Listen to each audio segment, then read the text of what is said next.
Greetings, friends. I greet you all in the name of our Lord and Savior, Jesus Christ. Amen. My name is Mantima Thekiso. I am a Methodist minister, currently studying at the University of KwaZulu-Natal and also teaching there. And this segment of our program, we will be dealing with a theme that has been coined as Care for Creation, which is mainly focused on environmental justice and responsible use of the environment. It is also part of the resolutions from our conference in 2022, and which also advocates for promoting careful and responsible use of the environment through the production of resources. And part of this assignment will require you then to also design and implement a campaign.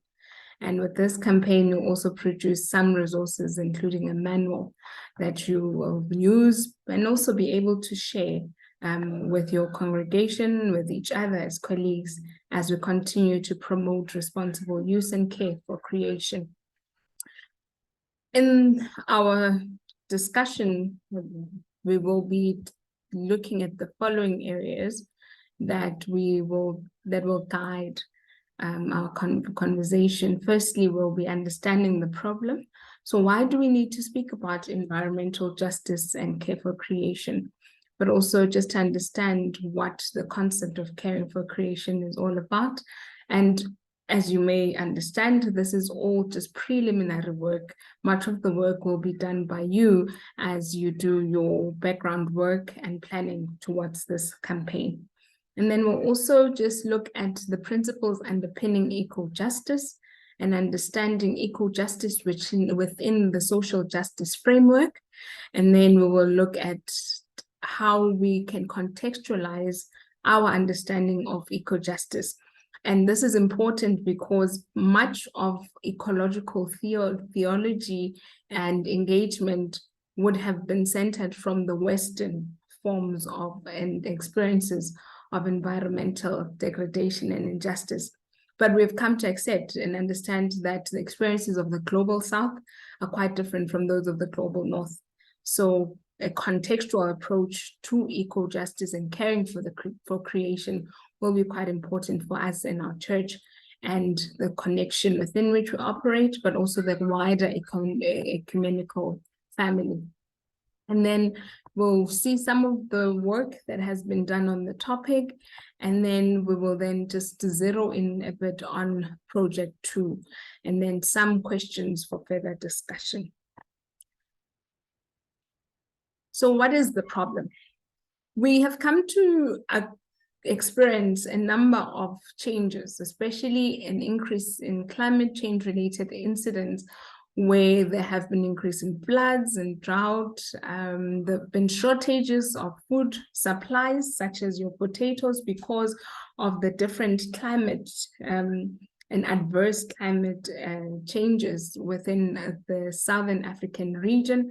And that has also influenced export and market and availability of basic needs and staples, such as the potato, as an example.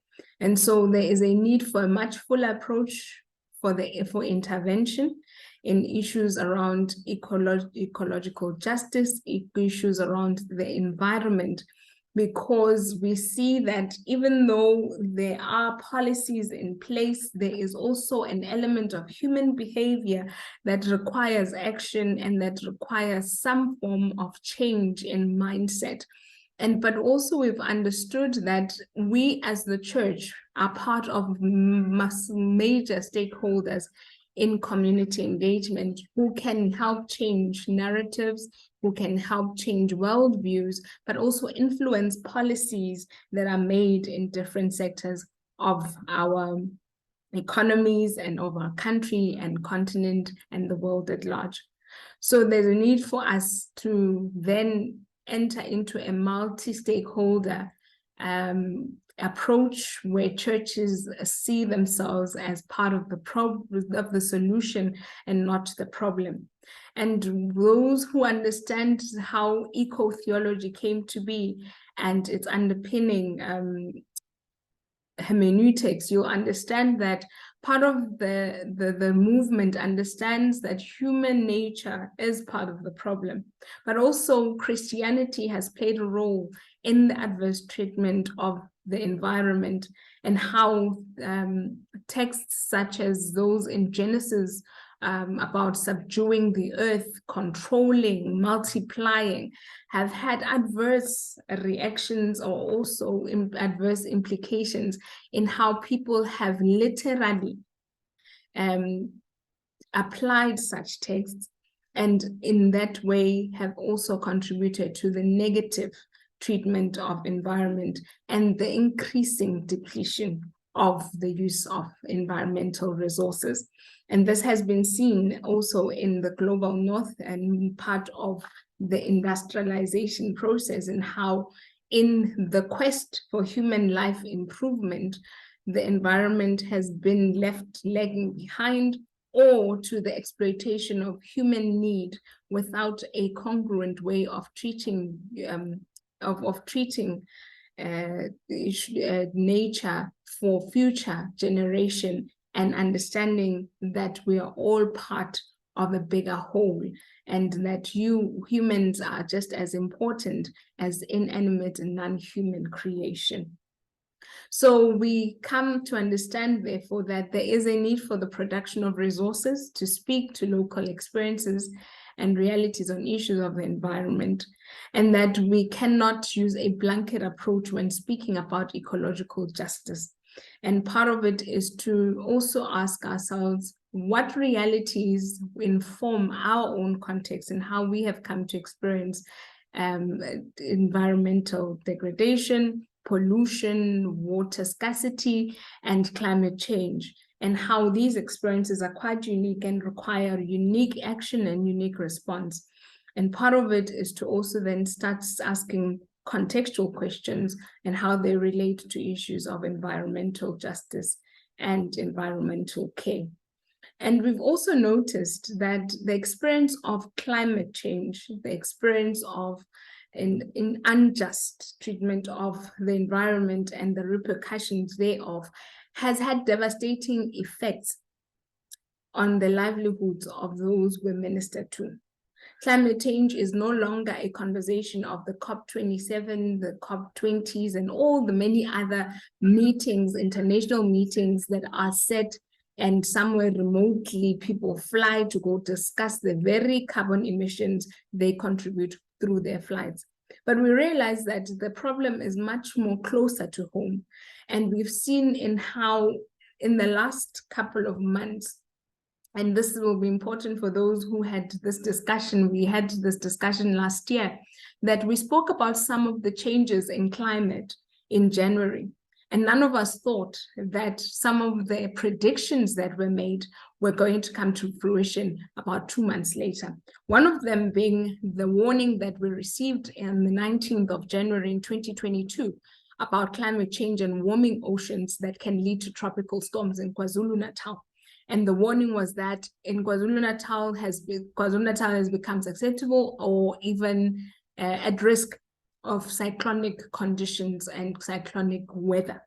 And in April 2022, we experienced those floods that were quite devastating and that killed a big number.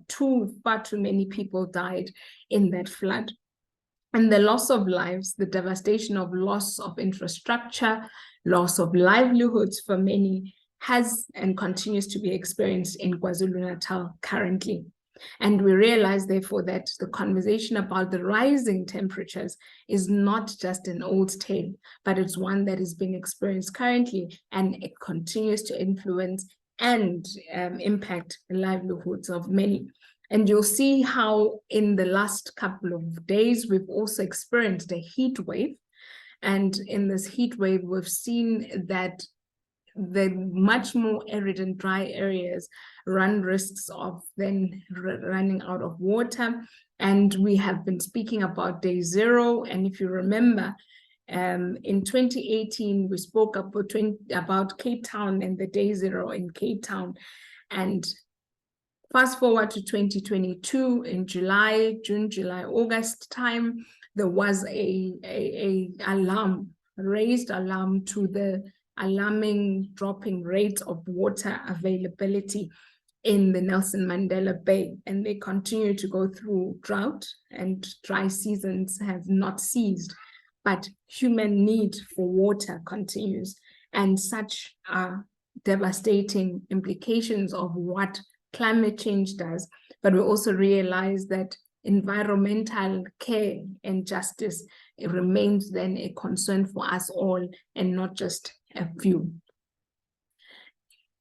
And when we speak about these incidents, we also acknowledge that part of the problem is not just in how we consume these natural resources, not in how we pollute the earth, but also in how there's also other political gains at play. There are also economical issues at play, but there are also infrastructural challenges. And when we then speak of environmental justice, we need to speak within a whole of the bigger challenge that we face. And within the African continent, we will not be doing justice if we speak of ecology without speaking on issues of economy, economic justice, and transformation as a people. So what is care for creation? Care for creation, in basic terms, when we use such a term, we speak within the broad spectrum of advocating for ecological justice, for a just use of the environment. And when we then use this word ecology, we understand that it comes from the word oikos, which is a home, or when theologically we speak of the household of God. And this is also a root word for the word economy, which is a oikonomos, which refers to the rules that govern how we run our home. And then ecology, which is oikologos, which is concerning the wisdom of how we run our homes.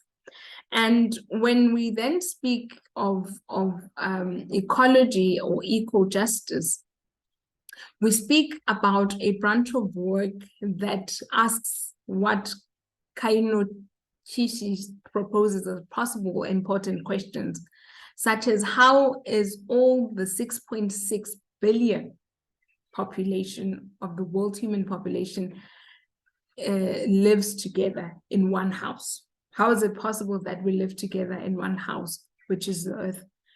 And how are we to arrange our affairs, which is our economics, and our life attitudes, which is our spiritual, religious, ecumenical, relational ways of living, in a wise manner and in a well-coordinated manner, with an intention to care for the homeland or the house we live in?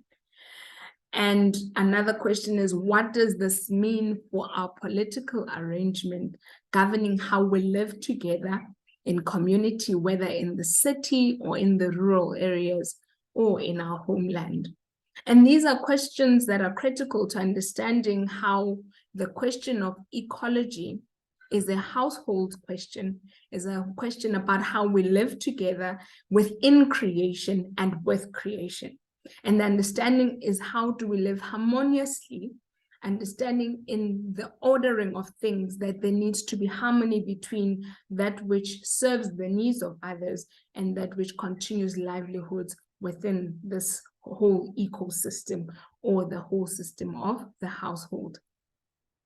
And part of eco-justice, then, it is the following principles that underpin eco-justice is that environmental abuse affects human quality of life and communities.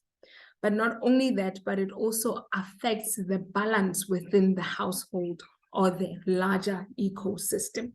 And we've seen how the abuse of quality of the environment has led to incidents such as the Jagersfontein dam and the sludge dam that was that burst in the Free State, and how it affected the health of those around the dam. And it was also signaled that it is part of the work that was supposed to have been done to secure the dam was from the mining industry, which continued to extract, and in its extraction, and when it left the dam, they did not continue to maintain it in such a way that the sludge does not find a way into community. And you'll find that these are out of neglect of infrastructure. These are also out of neglect by those who have finished extracting from the environment, and have left it to be the problem then of the poor and vulnerable.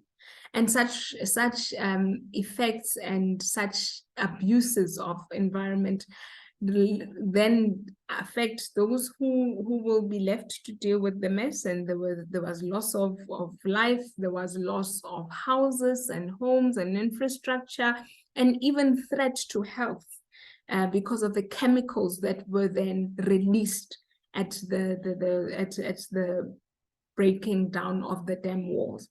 And we see all these as impacting on the general livelihood. And therefore, it's not just about the plant and animal creation that we're advocating for, but to see how we are interconnected, and in the suffering of the one, the other suffers, and human life suffers too. And the floods also, as I've mentioned, in KwaZulu-Natal, and how devastating they have been. And so part of eco-justice is understanding and highlighting and advocating against the environmental abuse that is at play, but also showing and educating how the abuse of the environment affects the quality of life for all that is in creation. Secondly, there is also a rejection of human-centered markers of developmental prosperity. In ecological justice, the understanding is that there are gross or negative behaviors that we as human participants in creation need to stop, and we need to reject in how we do and how we live life. And this is also seen in how we do our theology. We can no longer continue to be people or human-centered, but rather to be creation-centered and God-centered. So a move and a shift from anthropocentric views of nature to a centered way that centers around God, humanity, and creation in harmony, rather than a hierarchy of importance where humans are in the top of the food chain.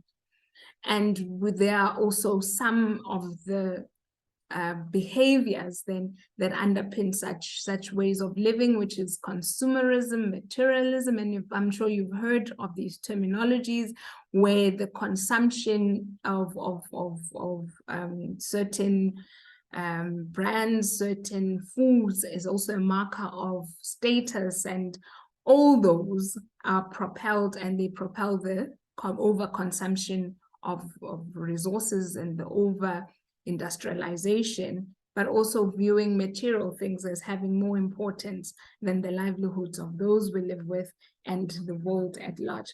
And we then reject such views, and we work towards a much more simple life, a life of simplicity and sharing, which are also principles of our Christian faith, of living within God's creation and living with being content with what we have, but also sharing with others who do not have. And then we also the other principle that underpins eco-justice is that it works towards growing eco-justice congregations. And this is part of the work of the World Council of Churches, in that eco-justice does not then remain just a theory, but it also is centered in praxis and in transformational action in community. And what we also understand in environmental justice is that environmental justice is a social justice matter. And if it's a social justice matter and God is a God of justice, then when we speak about the environment, we do speak about God's agenda. And in speaking about God's agenda, those who are then agents of God's work as ministers need to actively engage in bringing the harmony and the just treatment of creation for all. And when we speak then of social justice, just a brief understanding, the terminology of social justice also originates from religious circles. And if you'd like to read a bit more about where it comes from, they have put a couple of readings for you that you can access online, and that you can get some discussion going and some of your initial reading for the work. And early discussions on the term and its etymology will show that it was focused on the growing gap between the rich and the poor after the Industrial Revolution and in the progressive era, and how it was in the Industrial Revolution that there was a continuous move towards overconsumption, and there was a continuous move towards those who are becoming rich, becoming richer, and those who have access to resources becoming richer at the back end of those who have nothing, and the poor becoming poorer. And this concept then came as a form of calling out against such behaviors, and it refers therefore to a fair and equitable division of resources, opportunities, and privileges in society. And that is a definition, a working definition I found from Investopedia. And this speaks and emphasizes then on fairness in how resources are distributed. And if you know and understand and have read on the issues around eco-justice, you will understand that part of the issue here is that in the process of industrialization, those who have continued to extract from the earth cannot approach eco-justice the same way as those from whom extraction has happened, and poverty is a lived experience. And so when we speak, therefore, of eco-justice within our context as the Global South, we need to be mindful that we are not speaking always from a point of privilege, where those in the West would have had more chance and more extraction even through colonialism to extract from the land more than that which was enough for the Global West, and left many other parts of the world to scrabble for the little that is left. And so when we speak of issues of eco-justice, we need to speak about economic justice. And part of what we need to do when we even speak about these kind of topics and when we teach in our communities, we cannot sugarcoat or even be blind to such realities, because that's part of who we are. And you'll realize that, and if you've not already, that you will realize that part of the resistance of many people towards issues of ecological justice or eco-justice or care for creation is that there's been a pushback that how do we care for creation when we are battling to even have bread on the table? And much of ecological concerns and activism has been left to the very few and at times to the affluent. And that does not mean it is right. And therefore, the question is, how do we approach it in such a way that it creates consciousness for all sectors of our community, and it calls for critical action within all sectors, whether it is in the rural area, in the suburbs, in the township, but all of us realize that we are part of this big crisis, and we are part of the solution to this problem, and we can actively engage. And part of then such campaigns and advocacy for ecological justice is to create consciousness, and in creating consciousness to also start asking relevant and critical questions about the livelihoods, the household, and how the household is ordered, the economy of this household. And this then speaks to us formulating a much more contextual form of eco-justice, and I would also propose and say an Africa-centered form of ecological justice. And our call to act justly towards the environment cannot ignore, as I've said, the economic disparities in the global south. And how we advocate for ecological justice cannot be divorced to economic context and the communities we serve. And therefore, there's a need, as Steve de Grucci would say, that there's a need for a balance between the green and the brown agenda. The green agenda being about the environment and the brown agenda being about the economy, especially issues of poverty. And in warning us against the extremities of putting one agenda over another, overemphasizing maybe the green agenda and speaking about the trees and pushing the tree agenda, he warns that any enchantment with the environment to the detriment of people's lives and livelihoods is ethically questionable and theologically indefensible. Because if we understand our theological agenda, which is an agenda to bring forth God's plan and God's dream of a just society, a place where all can share in God's abundance, we cannot have a myopic view of the green agenda. And the quotation continues, that a myopic green agenda in which the needs of the vulnerable people are or are perceived to be less important than the needs of vulnerable plants or animals in our political and economic climate is likely to provoke an adverse reaction and probably to undo any good intentions.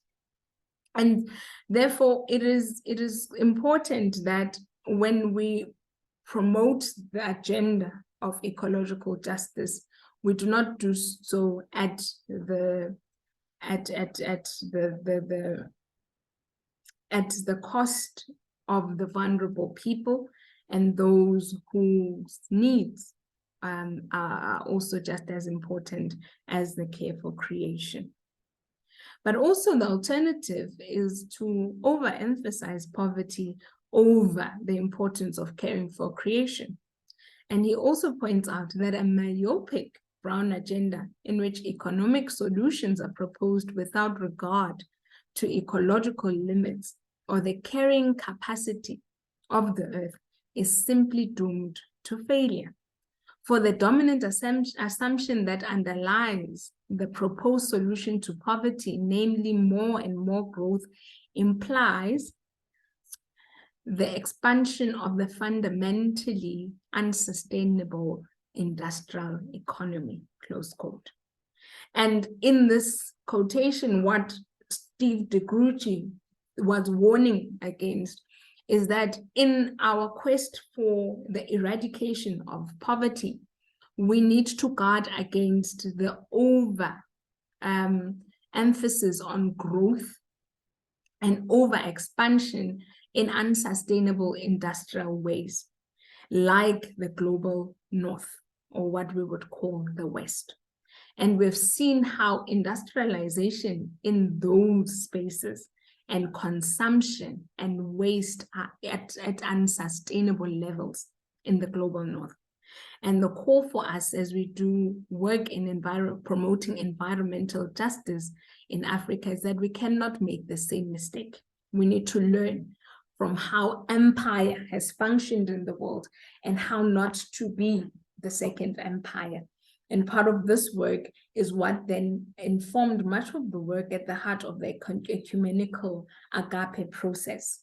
And there, agape means alternative globalization, addressing people and earth, which was a process introduced at the World Council of Churches Assembly in 2006 and the work continued to produce some work on issues around poverty, wealth, and ecology, and how to approach such topics within a much more nuanced way, understanding the experiences of the global South and those who are not within the North or the empire and spaces and powers of empire to also be engaged and critically engaged in order to find alternative ways of growing economies, but also caring for the household, which is the earth. And part of the Agape call focused then on these number of areas which they believed were central and important and needed to be addressed for transformation, social transformation, especially with the idea of the ecological agenda in mind. That firstly, there is a need to address issues of poverty and to speak about poverty eradication, and also how trade needs to be regulated, because those countries who can afford will always be the ones who consume more. And in spaces where trade is not properly regulated, there is not a fair distribution of resources, and those who have more can have much more accessibility and therefore increase consumption unnecessarily. And so in managing trade, you are able to manage consumption, but also to manage how much of the earth can you extract at a given time for what capacity and a number of people or an area at a time. And then they also spoke about issues of financing, which are linked to issues of trade and also issues of poverty. How do we distribute wealth? And in distributing wealth, that there is enough for all at the table. And then the question of sustainable use of land and natural resources. And that speaks also to the whole culture of extraction and no planting or allowing the earth to heal. And that was part of the conversation. And then public goods and services, life-giving agriculture, also speaking about how in agricultural lands or in highly agricultural areas or countries, those who work the land hardly enjoy the fruits of the land. And so there was a move towards a life-giving way of living and tilling the land, and how all can share in this land. And this is also an important conversation when speaking about food and food security and sustainability in spaces where land continues to be a contentious issue in South Africa. And so when we speak about environmental justice, we need to also be mindful of the issues around land and how it has been politicized, and how the process of redress and the process of redistribution has not yielded much result, and the anger that exists amongst communities when we speak about land. So that will also impact how you approach issues and your own campaign if you choose to speak about land and speak about life-giving agricultural practice, or even do your simple food patch. What you may see as a simple ecological project might also be a deeply theological, liberational, and also emotional aspect of the lives of those whom you'll be doing this project with. So you need to be very mindful of what are the areas that that need to be addressed, and what are the key intersections at play with issues of ecology in your community. And they also spoke about the issue of decent jobs and people's livelihoods. If you can afford bread, then you are able to be an equal partner at the table. But where you are not able to, you wait for the crumbs under the table, there's already some level of inequality, but also it affects livelihoods. And some jobs allow everyone to be equal participants in the economy, so as to then be part of this household. And so these are important questions when we're speaking about the oikos of God and speaking about ecology and economy as part of the whole social justice and transformative action work. And then they also engage issues of the empire, and you would have read part of the work on empire and how empire functions, and the whole empire ideology not only residing in the Bible, but also seeing how it works within the US and the UK, and how it works in these established or already developed countries, and how they treat the developing countries and control the market, and in controlling market, control policy, and even access, and even issues of trade, finance, the IMF and all. And all these affect how then we do our ecological and theological engagement on issues. And so what this process or the agape call acknowledges is that the interwoven crises of the world that the world is facing, at the core, they are ethical, moral, and spiritual. And how we then engage these issues will also need to be mindful of the ethical, the moral, and spiritual aspect. And so when we then do project 2, I would ask that you then ask yourself, what are the ethical implications of this environmental issue? What is it ethically at play? What is the moral issue here? What are the spiritual issues that we need to attend to? What justice issues need to be addressed? And how do we then come to holistically respond to this, and not just deal with trees and plants, but livelihoods of all in the household of God? And so there have been a number of helpful networks that I would like to point you to, that will be helpful as you do this work. And some of them I've listed here, but also when we then pause for a moment, I'll ask you to just share any networks that you may know and that you may have worked with that will come helpful for you as you craft this project. The first project or network or movement that I've come to be quite fond of, which is also a result of the agape process that started with the World Council of Churches, is the Oikotree movement. And the Oikotree movement is an ecumenical space in which a movement of those seeking to live faithfully in the midst of economic justice and ecological destruction can take shape. And that's who they are, and that's the vision. And the vision is to live in a space where there is life that flourishes, and they use the image of a tree as a tree of life, but also as a marker of growth and as a marker of new life continuing to emerge. And there's different approaches that they also propose and values, and those values can also help underpin your own values as you put together your manual. So it will be a good resource to refer to.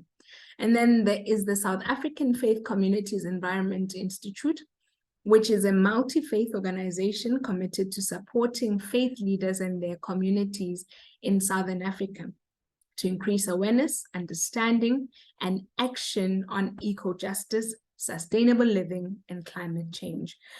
This is a much more Southern African-based organization, and it's not just Christian, but it includes all faith communities.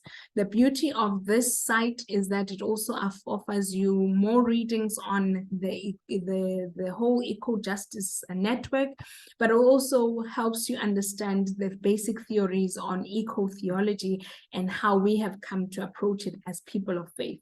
So if it's an area that's new to you, this would be a good space to go to. There are articles that you can read and that you can then refer to. And then they also in the SAFSI is a portal where they offer opportunities for funding in the faith community and eco-justice more grants portal. And here they encourage campaigns of advocacy and environmental awareness and eco-justice networks. So what you could do as part of the project is to start building a portfolio that can help you then apply for such a grant for your community project, so that it becomes a sustainable project beyond just you doing it for this IST session, but also beyond for your communities. And part of it is for church communities and church leaders to start thinking creatively on how you can contribute to environmental justice and conservation, but also create projects that improve livelihoods of communities through environmental care and justice projects. And then another resource is that of the Anglican Church of Southern Africa's Environmental Network. And part of their work aims to support churches and the diocese to fulfill God's call to be earth keepers and to care for creation. And as you can see, it's an Anglican based, but they work with communities and Anglican churches in action, that they continue on environmental work and environmental awareness. And on that website, you'll also see some of the projects that they've done in the different dioceses within the Anglican Church, and that can also spark some inspiration for you as you do this project. And then the last project, which I was involved in the last year, which is a beautiful one, which is Preaching for God's World, which is a resource for preachers offering thoughts and reflections on Sunday's Revised Common Lectionary. So here, a number of theologians, a number of preachers, a number of church leaders would then come together, reflect on weekly Sunday Common Lectionary readings, and read them with an ecological lens. Here, if you are not very strong in the biblical readings and reading them with a green eye or in an ecological eye, this portal will be a good start for you to see how people read simple texts in new ways that speak about the environment. And this will then help you in your process of theologizing, but also creating resources and for your manual. And part of the work around eco-justice, there are a number of theological motifs, and this is just to give you an idea of how many networks have underpinned, or they've created foundation of what they do and biblical foundations for what they do. And some of the theological motifs that underpin the work that is done within eco-justice is the olive motif that we've spoken about, which is the mixing of the green, which is your environmental agenda, with the brown, which is your economical agenda, and the color, bringing forth the color olive. But Steve de Groot also speaks much more in depth about this metaphor, and speaking about how the plant, the olive plant, is a plant of peace. And when we speak then of the olive agenda, we speak of peace within the oikos of God, peace within humanity, but peace with also all of God's creation, both animate and inanimate. And so when we then speak of the olive motif, there are much more wider metaphors that you can bring forth. And if you read Steve de Groot's article on the olive agenda, which I've also included in your further readings, it will help then you to see how you can also underpin your own campaign and how you want to craft your response and how you promote care for creation in your community. And some work speaks about some of the projects would speak about the incarnation, God in the world, and God who lives within the world and who is part of the world, and how in incarnation, creation continues to be in one with God, and God is one with nature, and all those kind of imageries that you can read up on this. And then there's also one about the suffering of Christ on the cross and representing the suffering of the vulnerable and the disenfranchised and God's suffering with them, and which will also be in line with our own theology of the poor, and how God is on the side of the poor, and how in liberation theology we see then God constantly siding with those who are suffering. And within this eco-justice network, the idea here is that God is on the side of creation, and creation groans, and as it groans, God is concerned. And our response will be of those who then God has put in the world to act in godly manner and on behalf of God.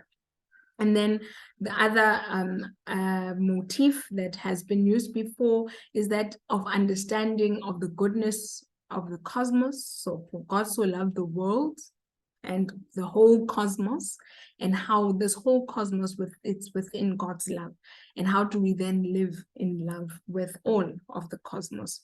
And then another one which speaks of the motive of the promised land, and Jesus is teaching about the worth of the sparrow and the lily, and how they are dressed, and all that's there is within God's care and ability to care for creation. And therefore, when we live within that space, we are to live in harmony, but also within God's provision, and how to be content within that space as God's people. So there are many motifs within the biblical text that you can use, and you don't have to use one. You can choose multiple ones, especially if you decide to do a series, but you can have one overarching idea that will then speak to your project.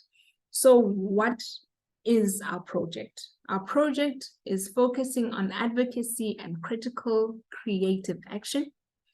In simple terms, you are asked to use your theology, use your theory in a way that will help create awareness, and in creating awareness to influence decisions and to influence mindsets towards positive use and care for creation. And in doing so, you are asked to do a project that will involve much work, more than just writing, where you will need to engage with community. It will be part of writing, but there will also be action in part of the project. And underpinned by theological engagement. So you are a theologian, so you will need to engage theologically on the issue. You need to show some of the theological issues that are at play, and theological theories that you can use to address such questions, or how it has been attended to theologically by others. And it's an action-oriented, as I say, and a campaign designed and focused assignment, and it draws from our Methodist tradition. So you'll be required to engage a bit on our Methodist tradition on issues of ecology, but understanding how we may not have that much resources in that space, as we have not really produced much of resources. We're also calling you to look at the wealth of resources in the ecumenical movement. As I've shown, the Anglican Church has done great work. There's also the Catholic network that has also done some work, and you can then look at the World Council of Churches and the different projects that have come from organizations such as SAFSI for this work. And then this project contributes then to the production of resources in line with the cited 2022 conference resolution. The conference resolution calls for a desk, and we are saying that as part of that work, part of it is for each minister to start creating resources, and by creating these resources can then share them with others through this desk and through the mission unit. So that's part of the idea. There's a much more bigger whole. That's you doing your project theologically, impact in community and society, but also contributing to the deeper repository of resources for the church on issues of ecology. And then each section has a different focus, and it's important that you understand what each section requires of you. In the first section, you'll be doing your critical analysis of the environmental issue. And as I've shown in the presentation, that each environmental issue intersects with other areas that impact on quality of life in community, and that can be economic, socio-economic, and even political in that sphere. So when you speak then, and you say and you cite issues around pollution, and you live or you serve in an industrial, a highly industrial area, there are issues there that you need to then engage that are beyond just the issue of pollution, but how life is impacted and what different sectors of community need to act, and how the church can bring these sectors together, and how you can do them, and how this issue not only is an environmental issue, but it's also a livelihood issue. And then in section B, you'll then do your theological reflection and remembering the theological tenets, what informs how we do theology, experience, reason, tradition, scripture, and how in doing this theology, remember that it is a contextual theology, to be specific, and issues of liberation are central to issues of eco-justice and eco-theology. So we need to then remember within what stream of theology are we thinking critically about this. And then we, in this section C, you will design and implement your campaign. And your campaign must have a manual. Please read the instructions carefully. The only thing that you will then decide is how you want your manual to be designed. Will your manual be a manual for a sermon series, which you will then share with your preachers? And a manual for preachers will not be the same as a manual for Bible study leaders that you could do for your covenant groups or your class groups or whatever mission groups that you may want to engage with in your Bible studies. You may decide to do a contextual Bible study manual kit, which will have a format. And as you will know, the contextual Bible study itself has its own hermeneutical focus and ways of doing. So you will need to also be specific in your manual about such things. And then if you decide to do your workshop, your manual will need to then be structured around a workshop manual. And this could be a trainer to train others, or and you could share with your leaders to then train other people and train other people in community about ecological justice for whatever the ecological issue that you will then, environmental issue that you will identify. Or you can choose a community project, you could choose a recycling project, you could choose a water harvesting project, a food garden project. The idea here, though, is to remember the theological underpinning, the issue that is at hand, what justice issues are you going to be addressing with that, and how is this project going to also contribute to a transformation of mind, worldview, mindset around environment, but also the livelihoods of those in that community. And then section D is where you will assess then the effectiveness of your campaign. This is where you will focus on your personal experience of the process of producing this campaign, putting it together, and all that has come with it. And also remember, in section C, you will be required to offer references, not only to show that you've done the work, but to give some feedback, not just for yourself, but for those who will be experiencing this project with you and running the campaign with you, so that you get critical feedback of where to improve, issues that may arise that would be for future exploration and opportunities.